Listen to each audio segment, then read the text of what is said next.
FIA Karachi میں جو immigration پہ جو پوسٹنگ افسران اور اہلکار ہیں ان کے اوپر کوشچن ریز کیا تھا اور رپورٹ جو ہے وہ DG آفس تک بھیجی گئی تھی اور سے لے کر اور سپاہی لیول کے افسران کا بالکل امیگریشن سے تبادلہ FIA امیگریشن سے تبادلہ ہوا ہے. بالکل زونل ٹوٹل ویسے اگر آپ کہیں گے تو 72 ہے، لیکن 40 وہ لوگ ہیں جو امیگریشن میں جو تعینات، اس میں سب انسپیکٹرز بھی ہیں، ہیڈ کانسٹیبل بھی ہیں، ASI بھی ہیں اور FC بھی ہیں. عرب ممالک جو ہیں جس میں سعودی عرب، دبئی، مسقط، ابو ظہبی، یہاں پر پاکستانیوں کو ویزے محدود کر دیے گئے ہیں. انہوں نے پاکستان کے حوالے سے اپنی پالیسیز رواں سال کوئی 3-4 مہینے پہلے سے کوئی بہت سختی کر دی ہے. تقریباً 25-30% ہاں کمی ہوئی ہے، اور اس کی وجہ بھی ایک یہ ہے کہ سعودی عرب نے پاکستان کے جو ورک پروموٹرز ہیں ان کے اوپر بہت زیادہ سختی کر دی ہے. اور پہلے یہ ان لمیٹڈ ہوتا تھا، لیکن 3-4 مہینے پہلے جب سے یہ مثلا بیگرز والا جب ایشو ہوا ہے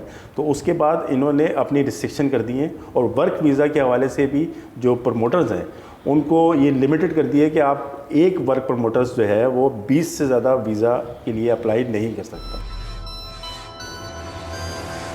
السلام علیکم ناظرین، میں ہوں آپ کا ہوسٹ عادل جواد اور میرے ساتھ ہیں سینئر صحافی نادر خان. ناظرین، جیسا کہ آپ کو پتہ ہوگا کہ پچھلے کچھ دنوں سے مختلف ذرائع ابلاغ میں اور TV چینل، سوشل میڈیا پر یہ خبریں آ رہی ہیں کہ مشرق وسطیٰ میں خاص طور پر عرب ممالک جو ہیں جس میں سعودی عرب، دبئی، مسقط، ابو ظہبی، یہاں پر پاکستانیوں کو ویزے محدود کر دیے گئے ہیں. نہ صرف پاکستانی ورکرز کے ویزے محدود کر دیے گئے ہیں بلکہ ایون کہ پاکستانی جو وزٹرز ہیں جو وزٹ ویزے پہ جاتے ہیں ان کے ویزے تک محدود کر دیے گئے ہیں. اور ان ویزے محدود کرنے کی کیا وجوہات ہیں، ہم نے آج اس وجوہات کو تلاش کرنے کی کوشش کی ہے. اس میں مختلف وجوہات ہیں. ناظر صاحب، آپ کے پاس ایک خبر ہے، آپ پہلے وہ خبر دے دیں تو پھر ہم اس پہ ڈسکس کرتے ہیں کہ یہ کیوں کہ آپ پہلے وہ خبر بتا دیں. جی بہت شکریہ عادل صاحب. IB نے جو ہے وہ کچھ عرصے پہلے ایک رپورٹ دی. IB انٹیلیجنس بیورو نے جو ہے وہ انٹیلیجنس بیورو ایک ہمارا ایک خفیہ ادارہ ہے، سول خفیہ ادارہ جسے انٹیلیجنس بیورو کہا جاتا ہے. ان کی ایک رپورٹ پہ کوئی کارروائی ہوئی ہے. کتنے FIA امیگریشن کے کتنے لوگ؟ جی انہوں نے FIA کراچی میں جو امیگریشن پہ جو پوسٹنگ افسران اور اہلکار ہیں ان کے اوپر کوشچن ریز کیا تھا اور رپورٹ جو ہے وہ DG آفس تک بھیجی گئی تھی، جس کے اوپر اس بار جو ہے وہ، کیونکہ یہ ہر سال ایک رپورٹ ہوتی ہے اور لیکن اس بار منوان عمل ہو چکا ہے اس کے اوپر، اور تقریباً 72 جو ہے وہ 40 جو ہیں وہ انسپیکٹر اور سے لے کر اور سپاہی لیول کے افسران کا بالکل امیگریشن سے تبادلہ FIA امیگریشن سے تبادلہ ہوا ہے. بالکل زونل ٹوٹل ویسے اگر آپ کہیں گے تو 72 ہے، لیکن 40 وہ لوگ ہیں جو امیگریشن میں جو تعینات، اس میں سب انسپیکٹرز بھی ہیں، ہیڈ کانسٹیبل بھی ہیں، ASI بھی ہیں اور FC بھی ہیں. اور لیکن 39 کی جگہ پر 32 جو ہے وہ مختلف سرکل میں جو پوسٹنگ تھی، سب انسپیکٹر اور لیڈی کانسٹیبلز اور وہ FC، ان کو جو ہے وہ کراچی ایئرپورٹ بھیجا گیا ہے. تو اس طرح مجموعی طور پر 72 ہے، لیکن جو 40 جو اہلکار تھے ان کے اوپر جو ہے وہ کوشچن ریز تھے اور جن کی رپورٹ میں نام بھی تھا، جس کی وجہ سے جو ہے ان کا تبادلہ آج منڈے کو 2 ستمبر کو. رپورٹ میں کیا رپورٹ تھی وہ؟ اس میں یہ تھا کہ وہ جو پاکستان سے جو بیرون ملک جو لوگ جا رہے ہیں اور وہ جو ایجنٹ مافیا کا جو کردار ہے، اس میں جو ان کی جو ملی بھگت ہے، ان ملی بھگت کی بہت ساری انکوائریز جو ہیں وہ سامنے آئی تھی. اور رواں سال اگر آپ کو معلوم ہوگا تو مئی میں جو ہے وہ سعودی عرب میں کچھ بیکاری بھی پکڑے گئے تھے، جس کی زیادہ تر جو ہم اس پہ ہم پھر بعد میں بات کریں گے. لیکن بیسیکلی ان 40 افسران کو IB انٹیلیجنس بیورو کی رپورٹ کے بعد جو ڈائریکٹر FIA کراچی ہیں انہوں نے ایک ساتھ ان کو وہاں سے ٹرانسفر کیا ہے، کیونکہ یہ ہیومن اسمگلنگ میں بالکل یا ان کو ہیومن اسمگلروں کی معاونت میں کرنے کا ان پہ الزام ہے. IB کی رپورٹ کے مطابق کہ یہ لوگ وہاں پہ ان کی معاونت کرتے ہیں، جس کی وجہ سے پاکستان کو دنیا کے دیگر ممالک میں سکی کا سامنا کرنا پڑتا ہے. ایسا ہی ہے. دیکھیں، ڈائریکٹر FIA، ہم نے جب آپ کو گزشتہ پروگرام میں بھی بتایا تھا کہ ڈائریکٹر FIA کراچی نعمان صدیقی صاحب جو ہیں وہ تقریباً 2 ماہ قبل انہوں نے جو ہے اپنے عہدے کا چارج لیا ہے، اور اس کے بعد انہوں نے FIA کراچی میں کچھ اصلاحات کا عمل شروع کیا ہے. اور اس اصلاحات کے عمل کا انہوں نے ابتدا وہاں سے کی کہ انہوں نے جعلی ادویات بنانے والی فیکٹریوں پہ کارروائیاں کی. اس کے بعد نعمان صدیقی صاحب کی ہدایت پر پہلی مرتبہ ٹریول ایجنسیاں جو کہ حوالہ اور ہنڈی کے کام میں ملوث ہیں ان کے خلاف کارروائیاں کی گئیں. بالکل. اور اسی دوران جو ہے نعمان صدیقی کچھ اپنی مرضی کی ٹرانسفر اپنے سرکل ہیڈ اپنی مرضی کے لگانا چاہتے تھے. پھر انہوں نے کچھ سرکل ہیڈز کو تبدیل کیا ہے حال ہی میں, اور اس میں ایف آئی اے امیگریشن کے سرکل ہیڈ بھی شامل ہیں. ایف آئی اے کون سے سرکل ہیڈز آپ؟ جی اس میں ایف آئی اے امیگریشن کے جو ہیڈ ہیں فہد خواجہ, ان کا تبادلہ جو ہے وہ اسٹیٹ بینک سرکل کیا گیا, اور اسٹیٹ بینک سرکل میں جو بہاول اوستو تھے ان کو امیگریشن میں جو ہے وہ ڈپٹی ڈائریکٹر کے عہدے پہ تعینات کیا گیا, اور جو کافی عرصے سے اینٹی کرپشن سرکل میں جو ایڈیشنل ڈائریکٹر کے عہدے پر جاوید بلوچ صاحب تھے ان کو وہاں سے تبادلہ کر کے ان کی جگہ جو ہے وہ خاتون ہیں رابعہ قریشی کو جو ہے وہ ڈپٹی ڈائریکٹر کے عہدے پر تعینات کیا گیا ہے. اور اس کے علاوہ کوئی اسسٹنٹ ڈائریکٹر ہیں جو پہلے وہ ایئرپورٹ پہ تعینات تھے, پھر اس کے بعد وہ اے ڈی جی ساؤتھ انہوں نے رپورٹ کیا تھا بہزاد, ان کو جو ہے وہ اینٹی ہیومن ٹریفکنگ سرکل میں اسسٹنٹ ڈائریکٹر کے عہدے پر. اس کی بھی ایک کہانی ہے جی وہ ہم اگلے پروگرام میں کریں گے کہ یہ بہزاد صاحب کا ٹرانسفر کیوں ہوا تھا ایئرپورٹ سے یہاں پہ, اور اب ان کو کس وجوہات کی بنا پہ یہاں پہ کر دیا گیا ہے.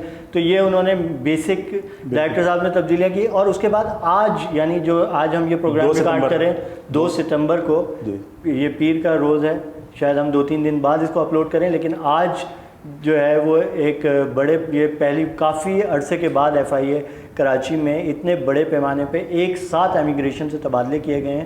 یعنی 40 انسپیکٹر سے لے کر اور سپاہی لیول کے افسران تک جنہیں اس آئی بی کی ایک رپورٹ کی بنیاد پر انہیں جو ہے ٹرانسفر کیا گیا ہے ایف آئی اے امیگریشن سے, اور ان کے بدلے میں اس جگہ کو فل کرنے کے لیے 32 افسران یعنی مجموعی طور پر 72 افسران اور اہلکاروں کے تبادلے ہوئے ہیں. اب یہ جیسا کہ میں نے آپ کو تمہید باندھی تھی اپنے ابتدا میں کہ مشرق وسطیٰ کے ممالک میں خاص طور پہ پاکستان سے جانے والے افراد کے لیے ویزوں کے اجراء کا سلسلہ محدود کر دیا گیا ہے, اور اسے دن بدن مشکل بنایا جا رہا ہے, اور یہ گزشتہ 1-2 سال کے دوران ایسا ہوا ہے, اور مزید ہر گزرتے دن کے ساتھ ایسا لگتا ہے کہ یہ اس میں اضافہ ہو رہا ہے, اس سختیوں میں اضافہ ہو رہا ہے. اس کے پیچھے ہم نے اپنی وجوہات تلاش کرنے کی کوشش کی. آپ کے خیال میں اس کی کیا کیا وجوہات ہیں اس کی؟ جی اس میں وجوہات تو جہاں پر امیگریشن حکام کی کہ ان کی جو ملی بھگت ہے ہیومن اسمگلر سے, وہ تو ایک اپنی جگہ پر ہے, اور جس کی وجہ سے بہت بڑی وجہ ہے. اس کو اس طرح نہیں, بالکل آپ بالکل صحیح بات ہے. وہ پہلی وجہ اگر ہم اس کی لیں تو اس میں ایک امیگریشن پاکستانی امیگریشن حکام, کیونکہ گزشتہ دورے یعنی گزشتہ سال بالکل مئی میں ایک لیبیا میں ایک پاکستانی جو تارکین وطن تھے یا اپنے جو بھی امیگرینٹس تھے ان کی ایک کشتی الٹی تھی لیبیا اٹلی کے قریب, جس میں جو ہے بہت سارے 439 یعنی سینکڑوں پاکستانی جو ہے وہ اس میں جاں بحق ہوئے تھے. اور یہ وہ لوگ تھے جو کہ پاکستان کے مختلف ایئرپورٹ سے دبئی پہنچے تھے وزٹ ویزے کے ذریعے, اور پھر دبئی سے انہوں نے لیبیا کا سفر کیا تھا, اور پھر لیبیا سے کشتیوں کے ذریعے انہوں نے یورپ پہنچنے کی کوشش کی تھی. تو یہ گزشتہ 2-3 سالوں میں ایک نیا روٹ انسانی اسمگلروں کی جانب سے سامنے آیا تھا, جس پر اس کشتی الٹنے کے واقعے کے بعد وزیر اعظم جو کہ موجودہ آخری وزیر اعظم منتخب وزیر اعظم بھی شہباز شریف صاحب ہی تھے, تو انہوں نے ایک انکوائری کمیٹی بھی بنائی تھی جس پہ, اور اس انکوائری کمیٹی کی سفارشات میں یہ بتایا گیا تھا کہ لیکن اس پہ آج تک عمل درآمد نہیں ہو سکا. عمل درآمد بھی نہیں ہوا, اور اس میں جو کچھ لوگوں کے نام آئے تھے, جو کچھ اہلکار تھے, وہ ان میں شامل ہیں جن کا ٹرانسفر پوسٹنگ ہوئی ہے ابھی, اور ان کی دوبارہ تعیناتی بھی ہو چکی ہے کراچی ایئرپورٹ پر بھی. لیکن اس جو آج بھی جو تبادلے ہوئے ہیں اس میں بھی کچھ لوگوں کا یہ کہنا ہے کہ بعض ایسے بھی لوگ ہیں جو ابھی تک موجود ہیں اپنی جگہ امیگریشن میں. یہ تو اپنی جگہ پر تھی, لیکن دیکھیں یہ تو ایک وہ ہے اسمگلنگ کا روٹ. دوسرا سعودی عرب کے حوالے سے خاص طور پہ یہ کہا جاتا ہے کہ وہاں پہ بیگرز بہت زیادہ, یہ عمرے کے ویزے, عمرے حج کے ویزے پہ بہت زیادہ یہ جو بھیک مانگنے والے پاکستانی بہت زیادہ جا رہے ہیں, اور یہ بھی امیگریشن کی ملی بھگت سے جاتے ہیں, جنہیں امیگریشن کی لینگویج میں خرگوش کہا جاتا ہے. جی بالکل, اور ایسا ہی ہے کچھ, اور یہی وجہ ہے کہ سعودی عرب ہو, متحدہ عرب امارات ہو, بحرین ہو, عمان ہو, یا قطر ہو، انہوں نے پاکستان کے حوالے سے اپنی پالیسیز رواں سال کوئی 3-4 مہینے پہلے سے کوئی بہت سختی کر دی ہے. تو ہم نے کچھ اس میں کچھ ڈیٹا حاصل کرنے کی کوشش کی ہے، کیونکہ ایمیگرینٹس جو ڈائریکٹریٹ آف پروٹیکٹر جو ہے اس سے کچھ ہم نے اعداد و شمار لیے ہیں کہ 2022 میں جو سعودی عرب جو جانے والے جو ورک ویزا پہ جانے والے جو لوگ تھے وہ 5,14,601 لوگ تھے، جو 2023 میں کم ہو کے 4,26,586 ہوئے، اور ابھی تک رواں سال میں 2,65,909 لوگ اگست کے مہینے تک ورک پرمٹ یعنی یہ تقریباً 25-30% کمی ہوئی ہے. اور اس کی وجہ بھی ایک یہ ہے کہ سعودی عرب نے پاکستان کے جو ورک پروموٹرز ہیں ان کے اوپر بہت زیادہ سختی کر دی ہے. اور پہلے یہ ان لمیٹڈ ہوتا تھا، لیکن 3-4 مہینے پہلے جب سے یہ مثلا بیگرز والا جب ایشو ہوا ہے تو اس کے بعد انہوں نے اپنی ریسٹرکشن کر دی ہیں، اور ورک ویزا کے حوالے سے بھی جو پروموٹرز ہیں ان کو یہ لمیٹڈ کر دی ہے کہ آپ ایک ورک پروموٹرز جو ہے وہ 20 سے زیادہ ویزا کے لیے اپلائی نہیں کر سکتا ورک پرمٹ پہ. تو یہ اسی طرح ہوا. یہ یو اے ای نے بھی اپنی سختی کی. یو اے ای میں 2022 میں جو ہے وہ 1,28,471 لوگ گئے تھے، جو پھر اس کے بعد 2023 میں کچھ بڑے تھے، لیکن 2024 میں آ کے جو ہے وہ 60,035 لوگ ابھی. اور اس کی بنیادی جو دبئی کے حوالے سے کہا جاتا ہے کہ دبئی حکومت کو 2-3 اعتراضات ہیں. ایک تو یہ جو اسمگلنگ کا نیا روٹ جو کہ نکالا گیا FIA، جس میں FIA امیگریشن کو اس حوالے سے تحقیقات بھی ہو چکی ہیں، لیکن کیا اور ہو سکتا ہے کہ یہ جو آج تبادلے ہوئے ہیں یہ اسی سلسلے کی ایک کڑی ہو. دوسرا ان کو یہ اعتراض ہے کہ دبئی میں جو سب سے زیادہ جو جیلوں میں بند ہیں جو کرمنلز ہیں وہ پاکستانی لیبر کلاس ہے، اور وہ بہت زیادہ آپس میں لڑتے جھگڑتے بھی ہیں، اور وہ دوسرے جس میں ڈرگز اور دیگر کرائم میں ملوث ہیں. تو پاکستانی حکومت کو اس سلسلے میں بھی توجہ دینی چاہیے کہ وہ اسکروٹنی کا عمل ہونا چاہیے کہ پاکستان سے اتنے بڑے پیمانے پہ کرمنل لوگ کس طرح وہاں پہنچ رہے ہیں.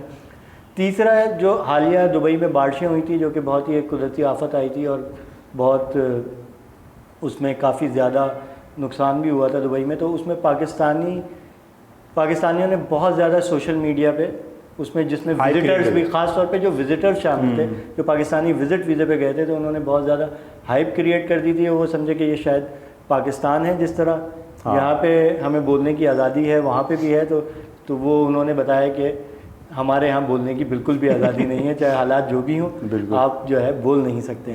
تو یہ 3-4 وجوہات ہیں بنیادی جن کی وجہ سے دبئی. اس کے بعد جو ہے مسقط اور بحرین نے بھی کافی ریسٹرکشن کی ہے. اچھا، ریسٹرکشن تو جو ہے وہ 2-3 طرح کی ہے. ایک تو وزٹ ویزے پہ تو ریسٹرکشن ہے ہی ہیں، اس میں تو بہت ساری چیزیں کر دی ہیں. یو اے ای نے بھی کر دی ہے، سعودی عرب نے تو کرتا ہی ہے. لیکن بہرحال جو ورک پرمٹ پہ جو ہے اس پہ ریسٹرکشن کچھ کی ہے کہ اب جو بھی ٹیکنیکل شعبے یعنی چلے پلمبر ہو، الیکٹریشین ہو، تو اس کے لیے انہوں نے ڈگریز لازمی کر دی ہے. پہلے تو یہ ہوتا تھا کہ ماضی میں ہم نے دیکھا کہ وہ جعلی سرٹیفکیٹس پر بھی لوگ جاتے تھے، ویریفیکیشن کا عمل ہوتا نہیں تھا. لیکن اب انہوں نے جو ہے جب سے یہ غیر قانونی طور پہ بہت زیادہ پاکستانی جا چکے ہیں اور پھر وہ مختلف حرکات میں ملوث پائے جاتے ہیں، اس کے بعد انہوں نے ورک پرمٹ والا بھی ہو جاتے ہیں، اوور اسٹے بھی ہوتے ہیں، تو ورک پرمٹ پہ بھی انہوں نے کافی قدغن لگا دی ہے اور بہت ساری ریسٹرکشن اس سال شروع کی ہے. کوئی 2 سے 3 مہینے سے اس کے اوپر یہ کام چل رہا ہے. ناظرین، ہم آپ اس کو اس حوالے سے اپڈیٹ کرتے رہیں گے. آج کے لیے ہمیں اجازت دیجیے. شکریہ.